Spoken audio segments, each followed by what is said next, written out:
মুহূর্তে দাঁড়িয়ে আছি এসআইআর ক্যাম্পে। এটি আমাদের লোকাল এসআইআর ক্যাম্প, যেটি একটি স্কুল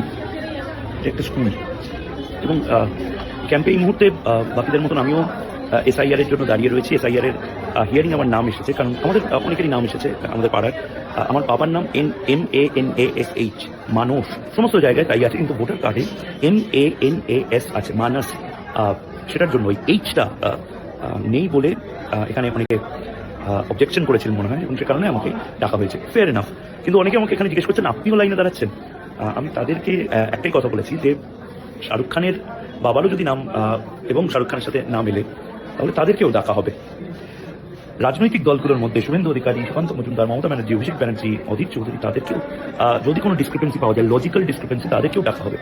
এবং তার পাশাপাশি একজন এসে আমাকে ভিডিও করছিলেন, তাকে আমি বললাম যে রিফিউজি ক্যাম্পে 5 বছর পরে রিফিউজি ক্যাম্পে দাঁড়ানোর থেকে এই এসআইআর ক্যাম্পের লাইনে দাঁড়ানো অনেক ভালো না? কারণ আমি যে এলাকায় রয়েছে, এই এলাকাটা, এটা পুরোটা উদ্বাস্তু পাট্টা ল্যান্ডের ওপর তৈরি। মানে এই নাকতলা, বিধানপল্লী, বাঁশদ্রোণী, এই এলাকাটা, এখানে যতজনকে দেখছেন, আমাদের মতন যতজন এই মুহূর্তে রয়েছেন, প্রত্যেকে কোনো সময় মাইগ্রেট করেছে পশ্চিমবঙ্গে, মানে 46-47-এর পরে। এবং এখানে যারা রয়েছেন তারা প্রত্যেকেই যে লাইনে দাঁড়িয়ে রয়েছেন, আমি তাদেরকে একটাই কথা বললাম, এর পরের প্রজন্ম যেন আর মাইগ্রেট করে আর রিফিউজি হয়ে না চলে যায়। কারণ যেভাবে রোহিঙ্গা, বাংলাদেশি অনুপ্রবেশকারীরা ঠিক করছে ভোটার লিস্টে, তার জন্য একদিন বা 1 মাসের এই হ্যারাসমেন্টটা বা সমস্যাটা বা লাইনে দাঁড়ানোটা, অনেকে যেটা বলছে, সেটা যথেষ্ট আন্ডারস্ট্যান্ডেবল। রিপাবলিক বাংলার সাংবাদিক মহুক রঞ্জন ঘোষকে সম্প্রতি এসআইআর হিয়ারিংয়ে ডাকা হয়েছিল।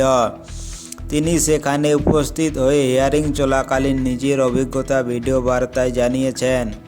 মহুক রঞ্জন ঘোষ স্পষ্ট করে বলেছেন, এসআইআর হিয়ারিং মানে ভয়ের কিছু নয়। যাদের ডাকা হচ্ছে কেবলমাত্র তারাই আসবেন, সবার আসার বাধ্যবাধকতা নেই। তিনি আরও বলেন, এসআইআর প্রক্রিয়াকে আরও সহজ ও স্বচ্ছ করা দরকার, যাতে 2026 সালের পশ্চিমবঙ্গ বিধানসভা নির্বাচনের আগে একটি নির্ভুল ও স্বচ্ছ ভোটার তালিকা তৈরি করা যায়। মহুক রঞ্জন ঘোষের কথায়, এই হিয়ারিংয়ে ভয় পাওয়ার কারণ কেবল তাদেরই আছে যারা রোহিঙ্গা অনুপ্রবেশকারী বা অবৈধ বাংলাদেশি নাগরিক। সাধারণ ভারতীয় নাগরিকদের ভয়ের কোনো কারণ নেই।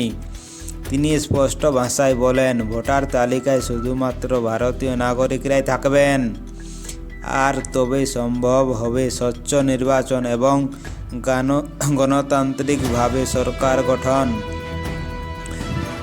সবচেয়ে গুরুত্বপূর্ণ বিষয়, মহুক রঞ্জন ঘোষ নিজেও কোনো বিশেষ সুবিধা নেননি। তিনি আরও 5 জন সাধারণ মানুষের মতোই লাইনে দাঁড়িয়ে পুরো প্রক্রিয়ায় অংশ নিয়েছেন। তার এই অভিজ্ঞতা আসলে একটাই বার্তা দেয়, আইনের সামনে সবাই সমান, আর স্বচ্ছ ভোটার তালিকা হলো সুস্থ গণতন্ত্রের ভিত্তি। 2026 সালের বিধানসভা নির্বাচনের আগে এসআইআর হিয়ারিং নিয়ে যে ভয় বা বিভ্রান্তি ছড়ানো হচ্ছে, এই বক্তব্য তারই জবাব। ভিডিওটি ভালো লাগলে একটি লাইক করবেন আর সবাইকে শেয়ার করে দিন ভিডিওটা দেখার জন্য।